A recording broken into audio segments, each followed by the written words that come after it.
नमस्ते। आज के इस एक्सप्लेनर में हम सीधे एक ऐसे विषय पर उतरने वाले हैं जो हम सबकी रोजमर्रा की जिंदगी से बहुत गहराई से जुड़ा है। हमारा अपना शरीर, हमारी पाचन प्रक्रिया और हमारी प्राण शक्ति। हम अक्सर इन चीजों के पीछे के विज्ञान को नजरअंदाज कर देते हैं ना। तो चलिए आज इसी बात को समझते हैं कि हमारा शरीर असल में काम कैसे करता है और कैसे हमारी आजकल की जीवन शैली इस प्राकृतिक सिस्टम से एकदम उलट जा रही है। शुरुआत करते हैं एक बहुत ही शक्तिशाली और प्राचीन कहावत से। एक बार खाई योगी, दो बार खाए भोगी, तीन बार खाए रोगी। देखिए, ये बात आज के समय की लगातार स्नैकिंग वाली आदतों को एकदम सीधे चुनौती देती है।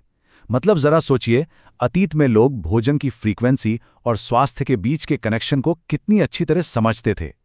आज के इस दौर में ये बात सच में रुककर सोचने पर मजबूर कर देती है कि क्या बार बार खाना शरीर के लिए वाकई सही है। तो हमारा पहला भाग है लगातार खाने का मिथक और आधुनिक आदतों को तोड़ना। हम अक्सर अनजाने में अपने शरीर को एक मशीन समझने की बहुत बड़ी भूल कर बैठते हैं। उदाहरण के लिए, जब हमें किसी लंबी यात्रा पर जाना होता है तो हम कार की टंकी पहले ही फुल करवा लेते हैं। उसी लॉजिक से हम सोचते हैं कि सुबह 5 बजे ही पेट भरकर भारी नाश्ता कर लेना चाहिए। लेकिन सच्चाई तो ये है कि सुबह 5 बजे किसी को सच्ची भूख लगती ही नहीं है। बिना भूख के शरीर में इस तरह से ईंधन डालना प्रकृति के नियमों के बिल्कुल खिलाफ है।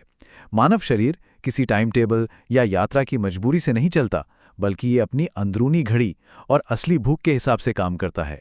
तो यहाँ सबसे जरूरी बात ये निकल कर आती है कि हमारा पाचन तंत्र इस तरह के जबरदस्ती थोपे गए खाने को बिल्कुल स्वीकार नहीं करता। हमारा शरीर असल में बहुत ज्यादा स्मार्ट है। मानव का पेट कोई बैंक का वॉल्ट या तिजोरी तो है नहीं कि भाई जब चाहा जितना चाहा डिपॉजिट कर दिया और लगातार फायदा ही फायदा होगा। ऐसा बिल्कुल नहीं होता। पाचन तंत्र तो सिर्फ तभी एक्टिवेट होता है जब शरीर अंदर से उस भोजन को ग्रहण करने के लिए पूरी तरह तैयार हो। चलिए आगे बढ़ते हैं दूसरे भाग की तरफ, जो है पवित्र जठराग्नि और कैसे इसमें सही समय ही सब कुछ है। इसे ऐसे समझिए, जब हवन किया जाता है तो अगर आग के पूरी तरह सुलगने से पहले ही हम उसमें सारी हवन सामग्री डाल दें तो क्या होगा? जाहिर है जो थोड़ी बहुत आग होगी वो भी तुरंत बुझ जाएगी और सामग्री बेकार हो जाएगी।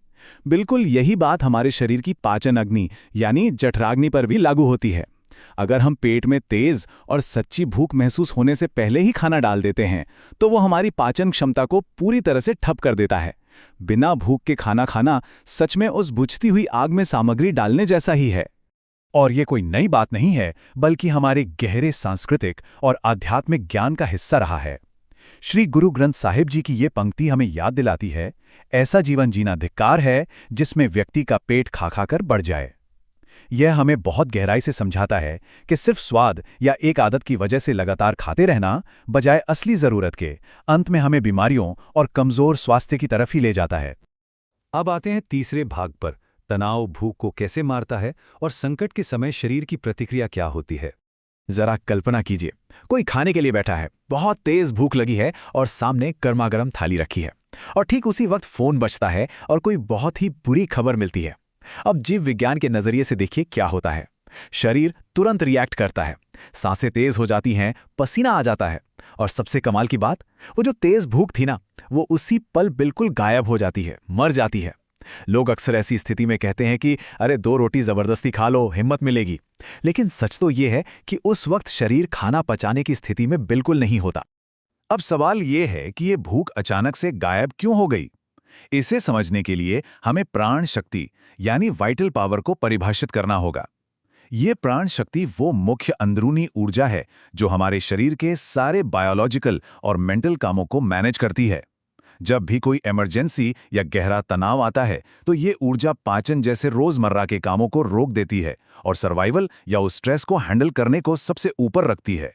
इसे एक बहुत ही दिलचस्प उदाहरण से समझते हैं। जैसे हमारे घर का इन्वर्टर होता है, जब बिजली चली जाती है और इन्वर्टर पर ज्यादा लोड पड़ता है तो हम जरूरी चीजें चलाने के लिए गैर जरूरी पंखे या लाइटें बंद कर देते हैं। हमारी प्राण शक्ति भी बिल्कुल यही करती है। जब कोई भारी मानसिक आघात या तनाव आता है तो शरीर को उसे संभालने के लिए बहुत सारी ऊर्जा चाहिए होती है। तो ऐसे में प्रकृति हमारे पाचन तंत्र को एक गैर जरूरी उपकरण मानकर स्विच ऑफ कर देती है। सारी की सारी पावर उस दुख या तनाव से निपटने में लगा दी जाती है। और यही वैज्ञानिक तथ्य हमारी एक बहुत ही पुरानी सांस्कृतिक परंपरा के पीछे के कारण को बिल्कुल साफ कर देता है।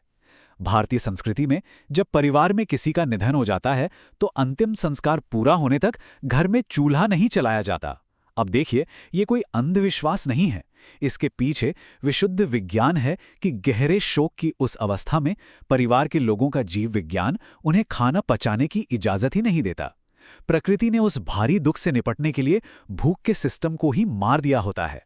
चलिए अब अपने चौथे और आखिरी भाग की तरफ बढ़ते हैं, प्रकृति की शारीरिक संरचना और कैसे हम एक विशिष्ट आहार के लिए बने हैं। यहाँ स्रोत सामग्री एक बहुत ही निष्पक्ष जैविक अंतर को सामने रखती है। अगर हम ध्यान दें तो शाकाहारी जीवों और हम इंसानों के दांत चपटे होते हैं। ये चपटे दांत पेड़ पौधों से मिलने वाले खाने को चबाने के लिए बिल्कुल परफेक्ट डिजाइन किए गए हैं। दूसरी तरफ जो मांसाहारी जीव होते हैं, उनके दांत शिकार करने और मांस को चीरने फाड़ने के लिए एकदम नुकीले होते हैं। स्रोत के मुताबिक मांस बहुत ज्यादा एसिडिक होता है और उसे पचाने के लिए एक बिल्कुल अलग तरह के पाचन तंत्र की जरूरत होती है, जो इंसानों के प्राकृतिक सिस्टम से मेल नहीं खाता। तो इन सब बातों को अगर हम समेटें तो अपनी अंदरूनी प्राण शक्ति को बचाकर रखने के लिए हमें मुख्य रूप से 4 गलत आदतों से बचना चाहिए। पहला, जब तक अंदर से सच्ची भूख ना लगे कुछ ना खाएं। दूसरा, भूख लगने पर भी लिमिट से ज्यादा ना खाएं। तीसरा, अगर मन में गुस्सा है, डर है या बेचैनी है तो उस समय खाने को पूरी तरह अवॉइड करें। और चौथा, ऐसा भोजन बिल्कुल ना लें जिसे पचाने के लिए हमारा शरीर कुदरती तौर पर बना ही नहीं है। आखिरकार ये पूरी चर्चा इस एक बहुत ही असरदार विचार पर आकर टिक जाती है। तेरा आहार ही तेरी औषधि है और तेरी औषधि ही तेरा आहार।